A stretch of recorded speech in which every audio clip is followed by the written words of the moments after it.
انا جبت سماعه جديده وحبيت صراحه اشارك التجربه معاكم لانها رخيصه وبشكل مفاجئ جدا، ادائها ممتاز جدا وتصميمها رائع. تعال اقول لك اخبارها ايه.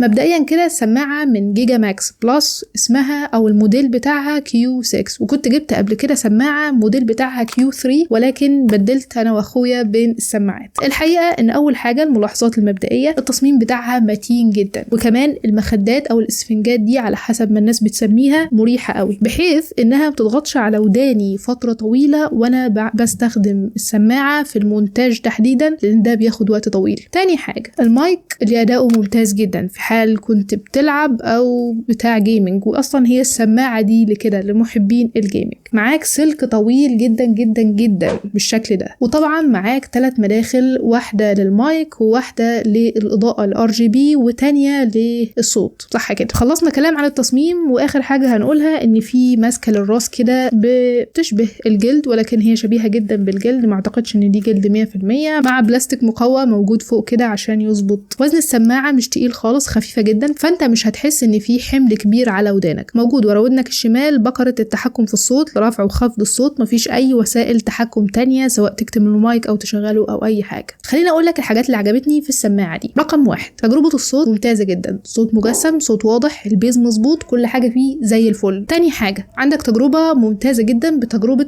تقنية الصوت 7.1 اللي مهمة جدا لمحبين الالعاب، وده لعدة اسباب. اولا بتخليك تحس ان الصوت مجسم وحواليك في كل حتة، يعني لو انت من محبين الالعاب بتقدر تسمع خطوات صوت العدو بتاعك وهو جاي من وراك ولا من جنبك ولا من قدامك. وطبعا بتقدر تختبر قوة السماعة دي بتقنية صوت 7.1 الصوت المحيط بيك من خلال فيديوهات كتير جدا موجودة على اليوتيوب. اما بالنسبة للمايك فهو مايك بجودة عالية وصوت واضح جدا ونقي، ما فيهوش اي مشكلة. السلك زي ما قلت لك طويل جدا، بالتالي لو الجهاز بعيد عليك او بتلعب على جهاز الكمبيوتر مفيش اي مشكلة من الناحية دي. شكل السماعة حلو جدا وسعرها احلى من ده كله. سعر السماعة دي في المحلات بيبدأ من 300 وانت طالع، يعني في اخر موديل انا جبته كان ب 370 جنيه، ومع ذلك انت ممكن تجيبها بسعر اقل من كده من كيمو ستور ب 275، وحاليا هي ب 300 جنيه عندهم. وطبعا هم عاملين خصومات وحاجات زي دي للتوصيل المجاني او لاول اوردر انت بتطلبه. وعلى فكرة ده مش اعلان ليهم خالص، لان انا لما طلبت منهم الحاجة ما كانوش يعرفوا لمين، محدش يعرف لمين اصلا. فانصحك تجربها لو انت مش عاوز تدفع اكتر من 300 جنيه تقريبا، فتمنها حلو جدا وانصحك تجربها.